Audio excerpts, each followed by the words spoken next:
What up, DC Gang? It's your boy DreadHawk. Hey, this your girl, Cash. Back with another video. Yes. Back with another MrBallen. Hey, what we got for him today? We have top 3 places you can't go and people who went anyway. I love Part these. 9. I love these. I love the top 3s.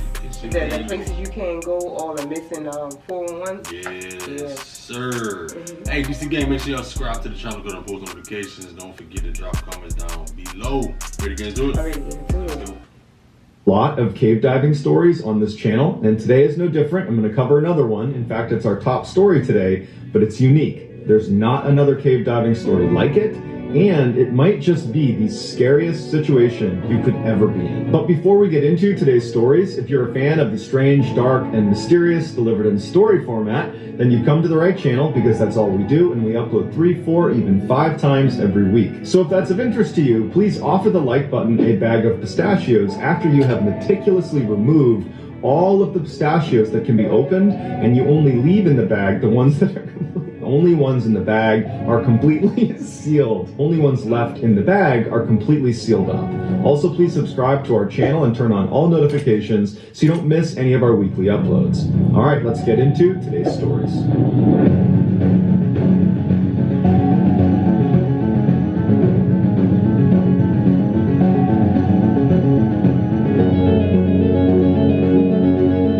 Mount Fuji is the highest mountain in Japan, rising up to 3,776 meters, and it's actually a volcano. It's dormant. The last time it erupted was in 1707, but geologists still classify it as active. Tourists are allowed to climb Mount Fuji, but only between July and September, because in the winter months, the mountain gets completely treacherous. There's snow and ice, and the wind picks up. It's very, very dangerous, so it's off limits. Now, thrill seekers, if they really wanted to, they could climb Mount Fuji in the winter, because there isn't a security guard posted up at the bottom of Mount Fuji checking people in and out. It's on you. If you want to climb it when it's off limits, well, then you're climbing at your own risk, because basically it's a terrible idea.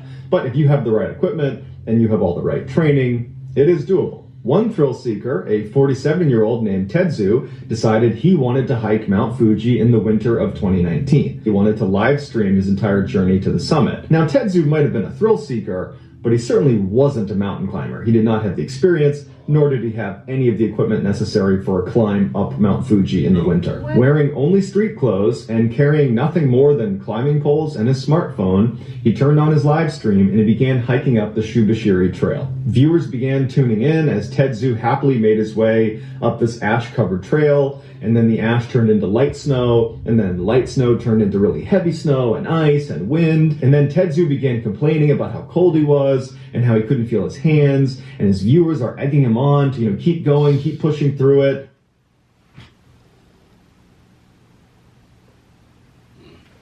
However, we have nothing to say. Boy. That's kind of wrong if you think about it. They want you to stuff that happen to you. They just go right on to the next person. I mean, but hey, he wanted to do it. So, yeah. How he couldn't feel his hands, and his viewers are egging him on to, keep going, keep pushing through it. And probably because of the pressure he felt from his viewers, he kept going when really this would have been the moment to turn around. When you're realizing that you don't have the right equipment and it's getting really cold and you're probably not even halfway up, that's the time to turn around, but he didn't. He pressed on. As he moved up the mountain, the path he was on continued to narrow and become increasingly more covered in ice, and the guard fence that straddled the side of this path was getting to the place where it comes to a stop, signaling the most dangerous section of the hike, which is the last leg up to the summit. He gets to that point where the fence comes to an end, and now he's on this narrow stretch where the wind is just whipping across and it's all ice, and he's trying to walk across the ice with this totally inappropriate footwear. He should have had on at least crampons, the metal spikes that go on the bottom of your shoe to grip ice. He just had tennis shoes on, and so he's slipping and sliding as he's walking up this icy trail, and then he finally staggers and falls, but he catches himself. And you can hear him laughing on the live stream, joking with his audience how dangerous and slippery it is. And his viewers begin to change their tone a little bit. And they're like, hey, you might want to consider turning around now. Exactly. But Tetsu is totally focused on getting to the top. So he stands back up and he continues to kind of shuffle his way towards the summit on this stretch of ice. He finally gets right up below the summit to where on his live stream you can actually see the top of Mount Fuji. And you can tell that his footwear at this point is basically not able to handle how slick it is. He's basically constantly stumbling. And you can see he notices a little stretch of small rocks that seem to almost make stepping stones up to the summit. And he begins walking over very carefully on the ice to try to use these rocks to get himself up to the top. And right as he's trying to step for one of these rocks, he loses his balance. And on camera, he says, "Wait, I'm slipping." And then he falls and begins rocketing down the side of this mountain. Now, when you fall on a steep mountain, you have one, maybe two chances to self-arrest. So, for example, if you had an ice pick and you were like Tetsu and you start falling, you would want to roll over and dig the head of that ice pick into the ground and basically anchor your knees and elbows and drive everything you can into the snow to stop yourself from falling.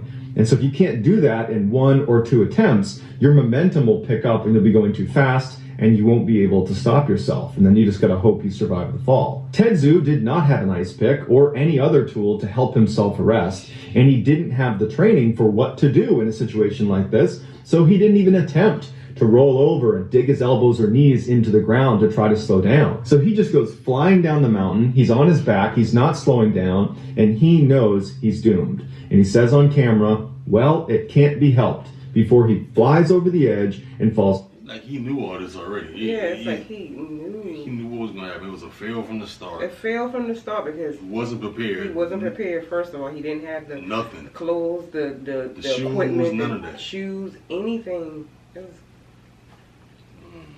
Says on camera, "Well, it can't be helped," before he flies over the edge and falls hundreds of meters down to his death. His viewers who watched this happen alerted authorities, who found his body the next day over 1,000 meters away from where he had first fallen. Unfortunately, every year there is a handful of people that attempt to climb Mount Fuji in the winter, and they meet the same fate. Full of people that attempt to climb Mount Fuji in the winter, and they meet the same fate. Wow. So it's a trend, just trying to climb. Just try to climb. The highest one and right. To die. It's like, it seems like Daredevil or something like that. Like, oh, I want to see, or I dare you. You know what I mean? Like, sometimes you just gotta think. Sometimes you really have to think and don't let nobody pressure you into doing nothing that you really want to do. But he wanted to do that. So, and other people that probably went up there wanted to do the same thing. So, I wonder did they have the right equipment. Right, me too. Oh man. On May 2nd, 2000, at approximately midnight Eastern Standard Time, the US government discontinued its use of selective availability. Selective availability was the intentional degradation of public GPS signals. It guaranteed that civilian GPS users would not be able to pinpoint locations on a map using their GPS. They could get to within maybe 50 to 100 meters, but that was the best they could do. Prior to the year 2000, there was some concern that if you gave the general public the ability to use GPS to precisely locate things on a map, that presented an elevated national security risk. But that line of thinking became antiquated, and so on May 2nd, just after midnight, the so-called Great Blue Switch, as GPS enthusiasts refer to it, was flipped, and instantly tens of thousands of GPS receivers received this incredible upgrade. People who were following this development were eager to test out this new capability, and one such GPS enthusiast, a guy named Dave Ulmer who lived in Oregon, decided he wanted to create a sort of GPS treasure hunt. So he got this box, and inside of it he put a notebook and a pen, and he brought it out to the middle of the woods in Oregon, and he got the precise GPS coordinates of where he put it. And he took those coordinates and he went to an online forum and he posted the coordinates and he said, go to these coordinates, and when you get there, if you find what you're looking for, there'll be a notebook. Record yourself in the notebook and I'll be out there to check who's done this. And if your name's in there, I'll give you credit on this forum. And so this treasure hunt went viral, and lots of people all over the world thought it was a really cool idea to use this new GPS technology to create treasure hunts all over the world. So people started hiding not just treasure chests with notebooks, but all sorts of random things all over the world, and then posting their coordinates online for people to find. This activity was given a name, geocaching, and it's alive and well today, and it's streamlined on the official geocaching app. But as geocaching has evolved over the years, so too has the level of difficulty at finding some of these caches. Sometimes it requires geocachers to climb mountains, Other times it requires them to dive underwater. And in one case, geocachers in the Czech Republic had to climb into this strictly off-limits 5-kilometer long underground tunnel where the only two entry points were on the two extreme ends. And to get to the geocache, you had to go to the middle of the tunnel. And of course, periodically, this tunnel completely floods. On June 9th, 2018, 4 geocachers in the Czech Republic decided, you know what, we're going to go down into that tunnel and we're going to get that geocache. So they made their way over to the Metalski Brook Tunnel, which was one of the 2 entry points, and they climbed down inside. The reason this tunnel periodically floods is because rainwater gets dumped in there, and the second entry point is literally sitting in a lake. There's literally water sitting right up against the lip of this entry point. So even light rain will get the lake to rise just enough to where all the lake water pours into this tunnel. And so the day these 4 geocachers are going into this tunnel, the weather forecast called for torrential downpours, flash flooding, and either these 4 geocachers were not paying attention to the weather, or they somehow thought this wouldn't affect their ability to get this geocache. So these geocachers get down into the tunnel and they start making their way towards the center to collect their prize, when outside it starts pouring rain. It rained so much, so fast, that the lake entrance started dumping tens of thousands of gallons of water in on one side, and then on the other side, where this other entrance was at the bottom of a hill, you had all this water rushing in. So it was like 2 huge waves of water crashing in on them. And in fact, the survivors would say, because they were right towards the middle of the tunnel, they heard what sounded like a car or like a train. It was getting closer and closer and closer. And that's when they realized it was 2 waves of water crashing in on them. You just imagine that situation. Like you being in that situation and you then hearing tons and gallons of water like coming. I just wish they would have paid attention to the weather. Y'all, I mean, some people just set themselves up for things to happen. Closer and closer, and that's when they realized it was 2 waves of water crashing in on them. In a panic, they turned and started running back towards the entrance they came in on, but as they're running, they're hit with this wave, and 2 of the geocachers got sucked underneath, and the other 2 were pushed up and were basically body surfing their way towards the lake entrance. And so as they're moving forward, the wave from the lake comes in and hits them, and now the water is dangerously close to the ceiling, and the 2 that have been pushed towards the lake entrance, they don't know what's happened to the other 2, but they're just swimming as fast as they can towards the lake entrance. And they swam almost 2 kilometers in this tunnel as the water got higher and higher and higher, and they're barely able to breathe. By the end, they only had about a couple inches of clearance by the time they got to the lake, and they finally pop out and they get in the lake, and then luckily there was someone that saw them and brought their boat over and picked them up. As for their 2 friends, unfortunately, they didn't get out of there in time and they both drowned.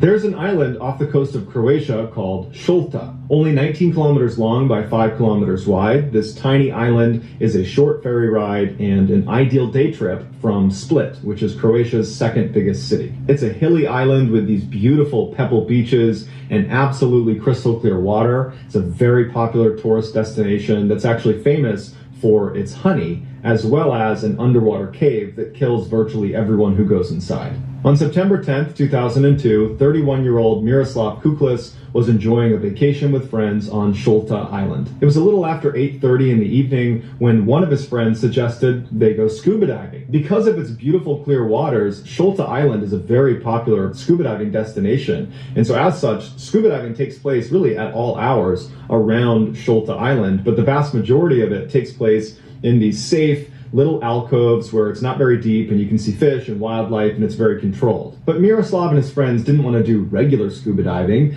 They wanted to check out the underwater cave they had heard about just south of Šolta Island in Poganica Bay. They had heard this cave was extremely dangerous and only expert divers were allowed to go in there. And even though they were not expert divers, they were barely novice divers, they thought, you know what, how bad can it be? Let's go check it out for ourselves. So they convinced one of the boat drivers to drive them out to the area in Poganica Bay that sat over where this cave entrance was. And so they put on their gear, they hop in his boat, they drive out, They jump in the water, and sure enough, right below the surface, about 10 meters down, is this hole on the sea floor, and that is the single entrance into this cave. When you go in this hole, you have to go down head first because it's so tight, and once you go down about 10 meters, you reach this junction, where to one side, it leads to the shallow gallery, which is the space that goes down to 36 meters, and there's no other caves or entrances or anything off of it. It's just kind of like a chasm inside of the cave. From the junction, if you go the other way, it brings you to the deep gallery, which is just a bigger version of the shallow gallery, and it goes down to 57 meters. Inside of the deep gallery, however, at the very top on the ceiling, there's a very thin air pocket. Now, there's a few reasons why this cave is so dangerous, beyond just being an underwater cave, which in and of itself is quite dangerous. The first one is the visibility inside of the cave is basically zero. The only light that comes in is through that single entrance that leads to that junction, but the light doesn't make it past the junction into the two galleries. So it is truly pitch black inside of those two galleries. You also have all this silt that's caked to the inside of the cave. So as soon as you get in there, your flippers and your movement, it kicks the silt off the wall and muddies the water around you to where even if you had a flashlight, it's like driving in fog. The lights only pick up the fog right in front of you. You can't see beyond the fog. No. Well, in a tunnel, you shine your light on silt and you're just going to see the silt, not beyond it. So basically going into this cave, you're going to be blindfolded. Another significant danger of being inside of this cave is after you've gone down to your respective gallery, whether it's the shallow or the deep gallery, when you're going back up again on your ascent and you're getting to that junction point, it is possible to confuse the other entrance to the other gallery with the exit to the cave. And so if you make that mistake and you go into the other gallery, remember, you're blind, you got silt kicked up, it's already dark, you need to, by touch, figure out you've made a mistake and then backtrack and go out the right way you came. And so if you're low on air and you make this mistake, you better hope you catch it fast enough that you can get out before your air runs out. So a little after 9:15 p.m., Miroslav goes in first, followed by his other two friends. Miroslav reaches the junction and he turns towards the deep gallery. He goes all the way down to 57 meters, he touches the bottom, he turns around and he starts making his ascent.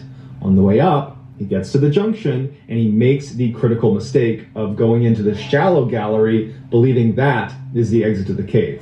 He probably got in there, bumped his head, started feeling around, he's kicking up silt, he's starting to panic, he's looking for the way out again. He finds the exit to the junction, but instead of taking the exit out of the cave, he makes the same mistake again and goes into the deep gallery. And now he's in the deep gallery, he's feeling around, he's running low on air, and based on his dive computer, he was fumbling around in there for quite some time. And having spent some time underwater myself in the pitch black as a Navy SEAL, I can tell you that it's very easy to imagine, oh, it'd be so easy to stay calm and have your bearings and know where you are. But when you are completely in total pitch black underwater, it actually is hard to tell what's up, what's down. You can feel the pressure in your ears. That's a good way to tell where you are in the water. But, realistically, it's totally possible to get completely disoriented underwater. And my guess is Miroslav was totally disoriented. And so he stopped and he's trying to make sense of what's happening. And at some point, Miroslav must have looked at his air gauge and realized, I'm out of air now. And he made one last push to try to get to the surface,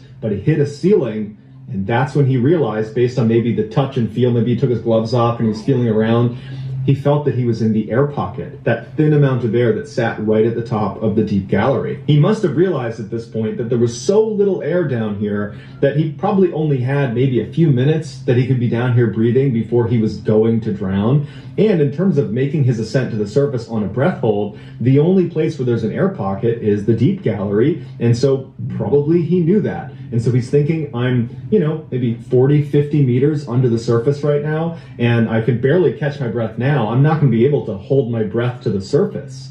And so staring down a certain horrific drowning death, he pulled out his dive knife and he plunged it into his heart. And when they did his autopsy later, it would show he did not drown. He died because he had a knife in his heart. Back on the surface, the other two divers had gotten out successfully and they're in the boat and they're waiting for Miroslav. But after over an hour went by and he hadn't surfaced, they contacted the police. The police show up and they send two special divers down into the cave to look for Miroslav. One of those divers was a 25-year-old named Oliver Marich. And so these two divers go down and they're looking for Miroslav and they can't find him and they're running out of air. And on their ascent, Oliver Marich makes the same mistake that Miroslav did and gets trapped inside of the shallow gallery. The other diver initially made that mistake but managed to get out again, but Oliver went back and forth between the deep and the shallow gallery until he too drowned in that cave. It would take 3 days for the police to find and remove Miroslav and Oliver from this cave. And to this day, the police warn divers not to go in this cave unless they're experienced enough to be going in there. But year after year, inexperienced divers try their luck inside of this cave, and they make that same mistake. They get trapped, and they die. So that's going to do it, guys. If you found the secret in today's episode. That was crazy. Man, yeah, that was crazy. Oh, man. Especially the last story. Yeah. Then they sent people to find that one person, and then the other person drowned. It's like, God damn, but then why do people still... You have people warning them and say, hey, you know, this is not safe. I will not recommend you, especially if you're not an experienced diver, do not even go down there. And people just like, it's just like, it hypes them up even more. Like, oh, I want to go. Just like the ice thing. Yeah, like, I can't see why. I guess because it's like a thrill for them or whatever like that. But me, I'm not going in no caves. I'm not going diving. I'm not going to no mountains. I'm not going in the forests. I mean, because all these stories that MrBallen that we react to, he always saying like top places that don't go, so I'm not gonna go. I don't want to go. I'm with you on that. Yeah. Most definitely, y'all.